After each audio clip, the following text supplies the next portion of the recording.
देख रहे हैं R24 डिजिटल चैनल। सीएम का जबलपुर दौरा, किसानों को सौगात। जबलपुर मुख्यमंत्री डॉक्टर मोहन यादव ने जवाहरलाल नेहरू कृषि विश्वविद्यालय में आयोजित कृषि मंथन कार्यक्रम में शामिल होकर किसानों के लिए कई महत्वपूर्ण घोषणाएं की। उन्होंने बताया कि प्रदेश में गेहूं की खरीदी 2625 रुपए प्रति क्विंटल की दर से शुरू की जाएगी और पूरे वर्ष को किसान कल्याण वर्ष के रूप में मनाया जा रहा है। कार्यक्रम के दौरान मुख्यमंत्री ने लगभग 17 करोड़ रुपए की लागत से बने अटल बिहारी वाजपेयी भवन का लोकार्पण किया और कृषि क्षेत्र में नवाचार को बढ़ावा देने पर जोर दिया। इस दौरान उन्होंने विपक्ष पर निशाना साधते हुए कहा कि वर्तमान सरकार ने सिंचाई रकबे और कृषि उत्पादन में उल्लेखनीय वृद्धि की है। कार्यक्रम में बड़ी संख्या में किसान और कृषि विशेषज्ञ मौजूद रहे।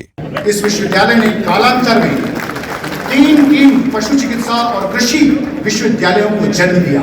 उनकी जन्मदात्री मातृ संस्था ने वर्ष 2019 में विभिन्न प्रकार के अलग अलग आयोजन करने का निर्णय लिया है और इसीलिए अलग अलग विभागों को सम्मिलित रूप से मिलाते हुए सबकी कॉमन एक्टिविटी को एक मंच देते हुए पूरे वर्ष विविधता के साथ भी लेकिन अनेकता में एकता, इसी भाव के आधार पर कृषि कल्याण की आज की इस अनूठे कार्यक्रम के साथ जहां इस मंच पर हमारे वरिष्ठ मंत्री माननीय प्रहलाद पटेल जी बैठे हैं, जोरदार अभिनंदन करो माननीय प्रहलाद पटेल जी का।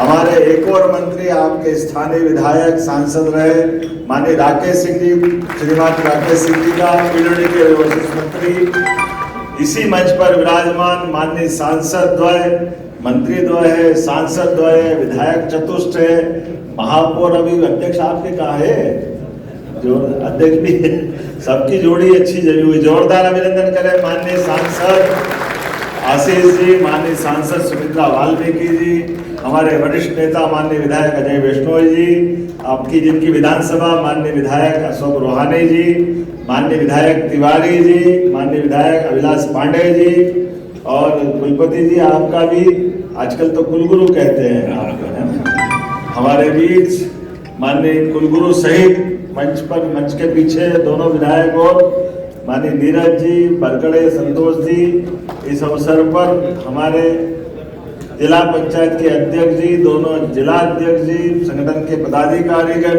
स्थानीय अधिकारीगण और आप सब का प्रयास होना चाहिए। और भावांतर सोयाबीन में लगी कितना लाभ मिला कि सरसों में केवल भावांतर की घोषणा करी, सरसों के भाव अपने आप भावांतर से अपने आप आगे बढ़ गए। ये है वर्तमान का नीतियों का और काम करने का तरीका का मजा भी।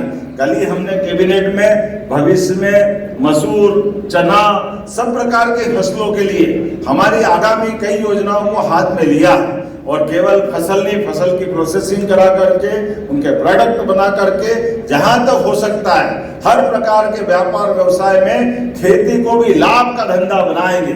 इस दिशा में हम आगे बढ़ रहे हैं। तो आइए हम सब मिलकर के आज डिजिटल गवर्नेंस के माध्यम से भी कृषि योजनाओं को पारदर्शिता और शुचिता के आधार पर चलाने का संकल्प हम सब ले रहे हैं। तो मेरी अपनी ओर से सच में आज 16 करोड़ 47 लाख की लागत से ये जो नया प्रशासनिक भवन का लोकार्पण कर रहे हैं, जोरदार अभिनंदन करें। ये बड़ा भवन आने वाले समय में सभी प्रकार के अपने कामों पर रहेगा और ये स्वर्गीय भारत रत्न अटल बिहारी वाजपेयी जी के नाम पर इस भवन का लोकार्पण करके सच में सही कहा था, जय किसान, जय जवान और जय विज्ञान। माननीय अटल जी की भावना थी और आज के समय में माननीय प्रधानमंत्री जय अनुसंधान भी जोड़ रहे हैं और हमको मालूम है आपके सबके अनुसंधान से निश्चित रूप से राज्य आगे बढ़ेगा। कृषि और कृषि से जुड़े सब प्रकार के क्षेत्रों में प्रगति होगी। एक बार फिर मैं पूरे आयोजन के लिए बधाई देता हूँ। बहुत बहुत धन्यवाद। भारत माता की जय। तिलहन में, अन्न में, हर क्षेत्र में आगे बढ़ रहे हैं। अब मध्य प्रदेश के किसान एक फसल, दो फसल, तीसरी फसल की तरफ भी बढ़ रहे हैं और नए नए रिकॉर्ड बना रहे हैं। लेकिन चूंकि मैं एक कृषि विश्वविद्यालय में बोल रहा हूं, इसलिए आज आपकी भूमिका भी बड़ी है।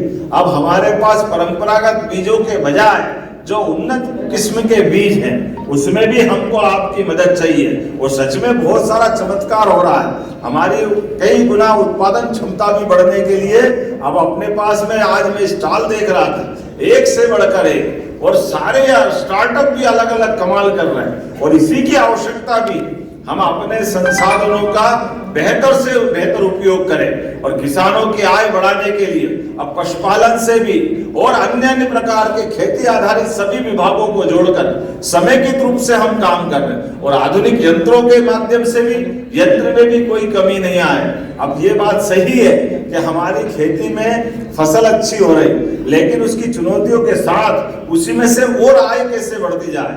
लेकिन प्राकृतिक खेती का भी रकबा बढ़ा है, मुझे इस बात की प्रसन्नता है। सबसे ज्यादा प्राकृतिक खेती किसी राज्य में होती है तो मध्य प्रदेश में होती है, इस बात का भी आनंद हमारे बीच में। ऐसे में प्राकृतिक खेती को बढ़ावा देने के लिए अब हमारी सरकार भी उपार्जन में पहली बार कोदो कुटकी के उपार्जन करने की तरफ आगे बढ़ी। वो कितना अच्छा लगता है, बाबा महाकाल का प्रसाद भी अब हमारी रागी का लड्डू मिलता है, कितना आनंद आता है। ये धीरे धीरे रागी का टेस्ट लोगों ने पहली बार मुंह पे लिया है। कई सारे राज्य के लोग बोलते कि आप कुछ दो मत दो, और बाबा महाकाल का रागी का लड्डू दे दो। अब ये हमारी बहुत सारी इस प्रकार की वैरायटी है जिसका आनंद भी आता है। लेकिन जब स्टार्टअप की बात कर रहे हैं तो सब प्रकार से जितने प्रकार के आपने यहाँ प्रदर्शनी दिखाने का प्रयास किया, और दूध उत्पादन को लेकर भी मध्य प्रदेश ने अपनी सरकार के गठन के बाद किसान की सहज आमदनी जहां से निकलती, खेती में वास्तव में पशुपालन के माध्यम से खेती और पशुपालन एक ही सिक्के के दो पहलू हैं, एक दूसरे से जुड़कर ही चलते हैं। ऐसे में हमारी सरकार ने 9% का दूध उत्पादन हमारे राज्य में होता है, इसको 20% तक ले जाने का संकल्प लिया है, धीरे धीरे करके और आगे बढ़ करके। अभी हमने तो ये भी निर्णय लिया है कि हमारे यहाँ पर दूध का उत्पादन भी बढ़ेगा, दूध की खपत भी राज्य में बढ़ेगी। इसलिए कक्षा 1 से लेकर 8वीं तक बच्चों को निःशुल्क सरकारी स्कूलों में दूध पिलाने का भी संकल्प हमारे सरकार के माध्यम से लिया। जब पोषकता की बात करते हैं, कुपोषण की दूर करने की बात करते हैं, तो दूध से अच्छा कौन सा आहार हो सकता है। हमारे लिए तो भगवान कृष्ण का वो काल याद आता है। भगवान कृष्ण के जीवन काल में दूध की ताकत तो थी कि कृष्ण भगवान ने कंस को मुक्के से मार करके उसका काम तमाम किया था। ये उस काल का गौरव भी हमको याद आता है। लेकिन कृष्ण भगवान के काल से चल करके जब मध्य प्रदेश के अंदर देखते हैं तो आज हमने पशुपालन विभाग में भी सभी प्रकार की योजनाओं को बढ़ावा देते थे। दूध उत्पादन के लिए अलग अलग प्रकार की योजनाओं पे काम कर रहे हैं, और फूड प्रोसेसिंग की भी सभी इकाइयों को मदद देते हुए हमारे हर एक क्षेत्र में हर एक जगह उन्नति के नए कीर्तिमान बने। इसलिए बहुत देर तक तो मैं बोल सकता हूँ, लेकिन घड़ी अनुमति नहीं दे रही। इसलिए इस पूरे मंच के सभी माननीय मंत्रीगणों से, सांसद इनकी तरफ सबसे विनम्र धन्यवाद देता हूँ। इनने सबने बोलने का मुझे समय दिया। एक बार अभिनंदन करते सभी के लिए, ताकि इन सब की तरफ से मैं अपनी बात रख रहा हूँ। लेकिन सच में महाकौशल में प्रदेश किसान कल्याण वर्ष के कई सारे कार्यक्रम किसानों की कृषि में समृद्धि आए। हमारी सरकार द्वारा पूरा वर्ष किसान कल्याण वर्ष मना रहे। ऐसे में समृद्ध किसान सशक्त प्रदेश के नवाचार पर आधारित ये कृषि मंथन जवाहरलाल नेहरू कृषि विश्वविद्यालय जबलपुर में आयोजित किया गया, जहां विविध प्रकार के अलग अलग किसानों के हित के संबंध में बहुत सारे यंत्रों की, विभिन्न प्रकार के स्टार्टअप की, कृषि की, जिन्स के उपज के बीजों की बहुत सारे अलग अलग स्टार्टअप इनके स्टॉल पर प्रदर्शनी लगाई गई थी। मेरी अपनी ओर से बधाई, और उम्मीद करेंगे कि हमारे इस कार्यक्रम के साथ कई प्रकार के लोकार्पण भूमि पूजन भी किए गए। जो स्वर्गीय भारत रत्न अटल बिहारी वाजपेयी का लगभग 17 करोड़ की लागत से एक नए भवन का लोकार्पण भी किया गया। यहीं नरसिंहपुर में गन्ना रिसर्च सेंटर का एक बड़ा कार्यक्रम नया यूनिट प्रारंभ हुआ है। इसी के साथ साथ हमारे अलग अलग प्रकार के विविध उद्यमियों को, हितग्राहियों को उनके हित लाभ वितरण का कार्यक्रम भी रखा गया था। पूरे वर्ष हमारे इन सारे कार्यक्रमों से कृषि कल्याण की जो हमारी मनोभावना है उस पर हम काम कर रहे हैं। और खासकर ये तो कृषि सब्जेक्ट का विश्वविद्यालय है। एग्रीकल्चर में सभी प्रकार के नवाचार, नई तकनीक, देश के साथ विदेश के भी कई विद्वान आए हुए हैं। वो सब अपने अनुभव शेयर करेंगे और उम्मीद करेंगे इन सब के माध्यम से किसानों की आय बढ़े, हमारी फसलों का सही उत्पादन मिले, कम पानी में बेहतर फसल हो, बिजली, पानी, खाद सबके अंदर एक समेकित रूप से इस प्रकार का उपज से कितनी आमदनी बढ़े, इस दिशा में लगातार सरकार काम कर रही है। मुझे संतोष है कि सरकार के इन सारे प्रयासों से पूरे प्रदेश में अनुकूलता का माहौल बना हुआ है। इसी कारण से हमारे लिए फसलों का उत्पादन भी बढ़ रहा है। अकेले गेहूं का उत्पादन भी आज हमारे मध्य प्रदेश के अंदर सबसे बेहतर स्थिति में आया है। हमने कई मामलों में पंजाब को पीछे छोड़ा है।